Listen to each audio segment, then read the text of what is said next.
बिस्मिल्लाहिर्रहमानिर्रहीम। अस्सलामुअलैकुम। Welcome to my YouTube channel kitchen with Zartash. Viewers, आज मैं आपके साथ बहुत ही सिंपल और क्विक बन जाने वाली एक रेसिपी शेयर करने जा रही हूँ, कैरी की चटनी की रेसिपी। गर्मियों के मौसम में इस तरह की चटनियाँ खाने का लुत्फ दुबाला कर देती हैं। सब्जियाँ हों या फिर डिफरेंट किस्म की दालें, इन चटनियों के बगैर इन सब खानों का मज़ा अधूरा सा लगता है। इसीलिए आज आपके साथ कैरी की चटनी की रेसिपी शेयर करने जा रही हूँ। अपनी रेसिपी की तरफ चलने से पहले मैं अपने तमाम नए देखने वाले व्यूवर्स से ये कहना चाहूँगी कि अगर आप मेरे चैनल पर नए हैं तो मेरे चैनल को सब्सक्राइब कीजिए। बेल आइकन पर क्लिक करने से आपको मेरी तमाम नई आने वाली वीडियोस का नोटिफिकेशन मिलता रहेगा। और अगर आपको मेरी वीडियोस अच्छी लग रही हैं तो इनको लाइक कीजिए, शेयर कीजिए।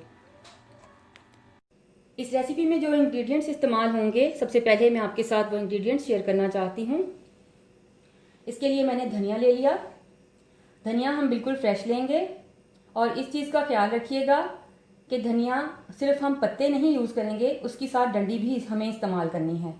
चॉप करने के बाद ये मैंने 2 कप धनिया है जिसे अच्छी तरह से वॉश करके यहाँ पे रख दिया। उसके अलावा हम पुदीना यूज़ करेंगे। पुदीने के हमने सिर्फ पत्ते यूज़ करने हैं और पुदीना हम बिल्कुल फ्रेश लेंगे। अगर पुदीना फ्रेश नहीं होगा तो चटनी काली हो जाएगी। यहाँ पर 2 कप धनिया है और 1 कप पुदीना है। उसके अलावा आधा कप के करीब यहाँ पर मैंने कैरी है, जो कि अच्छी तरह से वॉश करने के बाद, छीलने के बाद क्यूब्स में काट कर रख ली। एक दरमियानी साइज़ की आप कैरी ले लीजिए, उसको इस तरह से आप रेडी कर लीजिए। 5 से 6 सब्ज़ मिर्चें इस्तेमाल करेंगे। इनको मैंने अच्छे से वॉश कर लिया है। अब मैं इनकी डंडियाँ रिमूव कर दूँगी। 1 चाय का चम्मच हम सौंफ का इस्तेमाल करेंगे। सौंफ ना सिर्फ चटनी के कलर को काफ़ी देर तक के लिए ठीक रखने में हेल्प करती है, बल्कि चटनी हम काफ़ी अरसे के लिए हम स्टोर कर सकते हैं। उसके अलावा आम रेगुलर नमक जो हम घर पे यूज़ करते हैं, ये वो नमक है। ये मैं 1 टीस्पून यूज़ करूँगी। आप अपने टेस्ट के हिसाब से इसको कम ज़्यादा कर सकते हैं। इन तमाम चीज़ों को इस्तेमाल करते हुए हम अपनी कैरी की ग्रीन चटनी तैयार करेंगे। सबसे पहले ब्लेंडर में मैं कैरी डालूंगी। चॉप्ड कैरी डालने के बाद पुदीने के पत्ते ऐड कर दूंगी। पुदीने के पत्ते ऐड करने के बाद मैं धनिया के पत्ते जो कि हमने चॉप करके रखे हुए थे, धनिया को अच्छी तरह से वॉश करके चॉप करके रखा हुआ था, वो ऐड कर दिया। 1 चाय का चम्मच नमक, 1 चाय का चम्मच भर के सौंफ ये ऐड कर देंगे।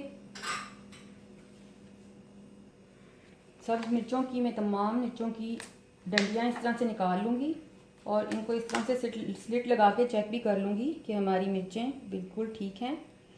चेक करके इस तरह से मैं इनको डालती जाऊँगी। आप भी इस तरह से चेक कर लीजिए।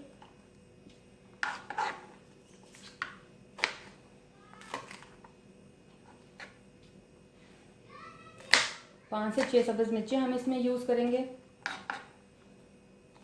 आप अगर चाहें तो मिर्चों को भी अपने टेस्ट के हिसाब से कम ज़्यादा कर सकते हैं। नॉर्मली मैं इतनी ही मिर्चें इस चटनी के लिए यूज़ करती हूँ। तो अब मैं इसमें ये ऐड करने के बाद ब्लेंडर को चलाऊँगी।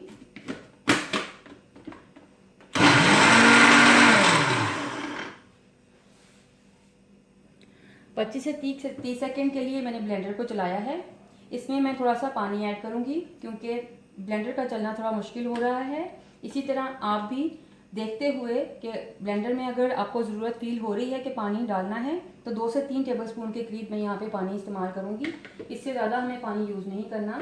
इसको इस्तेमाल करते हुए हम दोबारा से ब्लेंडर को चलाएँगे और चटनी को ब्लेंड कर लेंगे।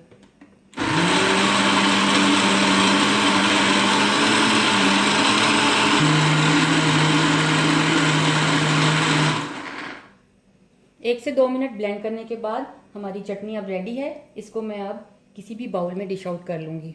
लीजिए व्यूवर्स, बेहतरीन कैरी की चटनी रेडी है।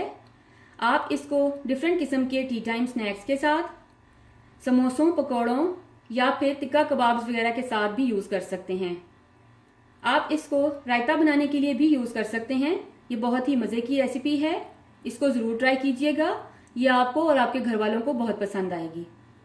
रेसिपी को ट्राई करने के बाद मुझसे अपना एक्सपीरियंस ज़रूर शेयर कीजिएगा, क्योंकि आपकी राय मेरे लिए बहुत कीमती है।